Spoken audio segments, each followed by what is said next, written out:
Peapods, behind the scenes. What a week! Now, this is not a contest. Also, it's not me looking for sympathy. For all the challenges of last week, it was a great week. This is just my way of letting you know that we are all going through it or something. So here we go. On Monday, after working 12 hours between two different jobs, going and getting groceries, taking my little girl to her practice, I hit a deer. And so I sat on the roadside till almost midnight waiting on an officer to show up and get the report done so I can turn it into insurance. Well, turns out I had to wait so long because on his way over here, he hit a deer too. Yes, they are just that thick in my neck of the woods.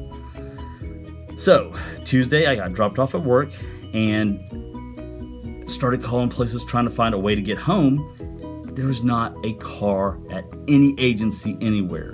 Friends are like, what are you going to do?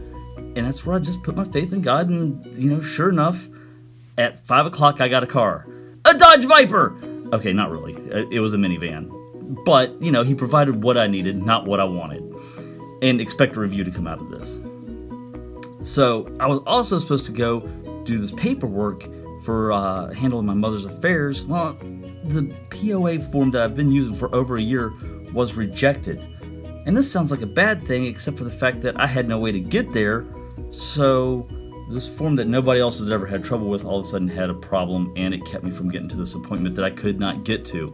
So let's fast forward to Thursday night. A tree falls over through our shed and just totally destroys it. I can't even see the shed. I know it's somewhere under the tree. I'll get some pictures and post them at some time. But for now, it's pouring down the rain. It has been, and that's it's just what's happening. So now, Saturday morning is here. I've got the Peapod strip done with all that going on, and it's also my little girl's 8th birthday party. So how did we handle this week? Spoiler alert, we rocked it. It was great. From the words of the 8-year-old, best birthday ever. And did we do something huge and go out to like Chuck E. Cheese or rent a movie theater for her and show her a full favorite movie? No, we stayed home. We had some family and friends over. I made some little generic games like ball toss into cups, shoot cups down with a Nerf gun, stuff like that.